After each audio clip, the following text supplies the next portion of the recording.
Hello. Here is the super awesome Cannabis stalk flute. Very um, very lightweight, but it's very nice and dense. This particular plant I grew about two maybe 2 years ago, and it produced like a pound. So you need a really big cannabis plant to actually make a flute out of it. It needs to be uh, it needs to have a main central stalk that doesn't fork off, very early in its growth. So the main things about this particular piece that I can explain to you, I actually just went back in to it, and I adjusted the fetish block. I took the same block and I just put it on top of an old block. Or I took the old block and put it on top of a new block. This is the chimney style mouthpiece with these little blockers on either side. I've been experimenting on and off over the years with different styles of fetish or totems. And I just went back into this piece because there was a little bit of just some acoustic like hiss, and like you could hear the wind passing through the instrument a lot more so than is favorable. So I just went back into this thing and tweaked it a little bit. It also brought the volume and the clarity up because of what I just did to it. So that's really cool. I will give you the rundown on all the notes on this thing. Since it's a super organic, natural, and raw acoustic instrument, those tablatures that you gave me do not apply. So I will show you all the notes that are inside of this flute. And it is a 7-hole. There's a thumb hole in the back, okay? So the final note is generally all holes open with thumb hole open, and that would be high C sharp. But then you have one or two upper register notes, like you have a high E flat and a high E, and I'll show you the extra hidden notes that are in the flute as well. As far as I can tell you right now, I just brought my tuner out and I checked the whole thing. You've got your root note, which is C sharp.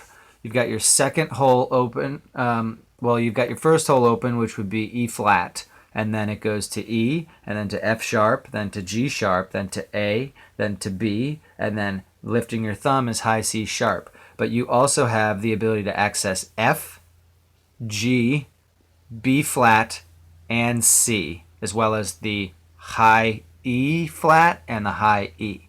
Okay? So I'll show you those all in succession. C sharp, root note. General breath pressure, soft to moderate, but moderate at the end with a lot of consistency. As you climb more, use more moderate instead of soft. And it's just very easy. All you have to do is just blow into this little hole up at the top. That's C sharp to E flat. And then we'll go to E.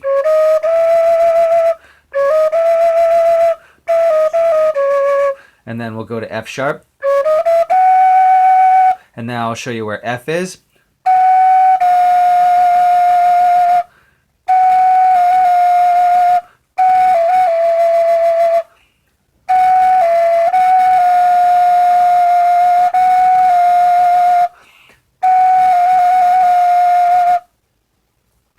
And then we'll go to G.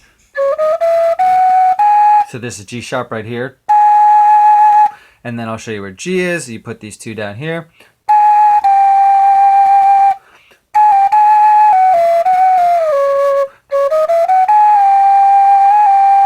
That's G. So that's top two, bottom two, and thumb hole closed. And then we'll go G sharp.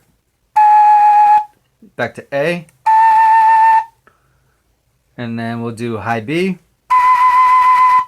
And then if you drop down into this hole right here with thumb hole still closed, so we'll go B flat. We'll go high B back to B flat. So you got B flat accessibility, and then we'll go C sharp. High C sharp is with the all holes open. And then you could peel down and maybe close the top hole to reach C instead of C sharp. Okay. And then your high E flat is all holes closed except for the thumb hole in the back, so kind of an overblow technique. Thumb hole's gone. That's E. Actually, that one's more on the lines of being D.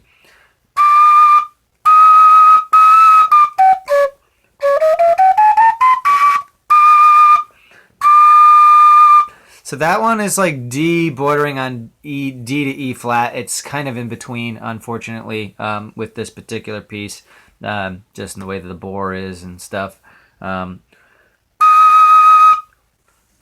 Okay, so if you want high E flat, you need to open up thumb hole, close all holes in the front except the top hole. Super clean E flat, and then high E would be lifting the little bottom hole with the same technique. Those are generally all the notes in the flute that actually come in tune with hitting the green line on the tuner.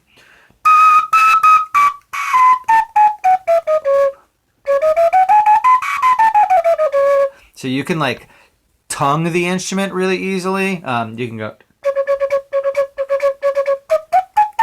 You can put a lot of kind of forceful like little t pops into the flute. Since it's a high C sharp.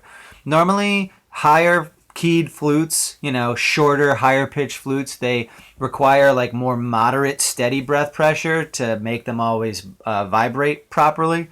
So this one requires just like a moderate amount of breath pressure. You don't have to blow like hardcore into it, but you need to oscillate your breath between soft to medium to, I guess, adjust with the finesse and the particular pitch bending that you might want to do. You could probably peel back from the low C sharp. If you peel your bottom ring finger, you can probably hit that D. So you can hit the D as well. So generally, I mean, it almost has every single note possible in the thing. With it being super, organic and raw and not, it breaks a lot of rules. That's the thing with, a flute like this as opposed to like a super straight bamboo flute that has like a super perfect bore on the inside. So the perks about this is that because it's absolutely imperfect, it has so many awesome possibilities within inside of it. But the standard natural minor climb is very clean, and then some of those secret notes that are in there are definitely on the green line, and you can use them if you can kind of figure out which dexterity to incorporate them into whatever passes you want to make when you're playing the flute. So yeah, that's the most I can explain with this right now. It has a bunch of lapis inlay all over the thing, and those were to plug up just holes that were in the flute naturally when it was growing and stuff. So it's got and then there's the malachite spheres on the fetish topper. It's a super cool flute. The only one of its kind. I have browsed the internet for a very long time, and I'm the only one doing this right now. So it's super unique, super one of a kind. Really, I've held on to it for a while. I've recorded with this thing. I have put it in some hip hop and like spiritual, like new age music as well. It's really, really cool. If you want, I could send you a track with the flute inside of a song. It's really badass. But yeah, ultimately C sharp 440 hertz so that you can play it with other people. C sharp minor is a pretty odd key. Most people play in C or A. When it comes to then minors or natural minors. So yeah, it's definitely a bit of an oddball, but it's super super rad and mega unique. And I love the root ball section down here because it makes it look like a mandrake root, like for something out of Harry Potter. So that's the specs of this. I hope this message finds you well. Thank you for being interested in my craft, and I thank you so much for watching this.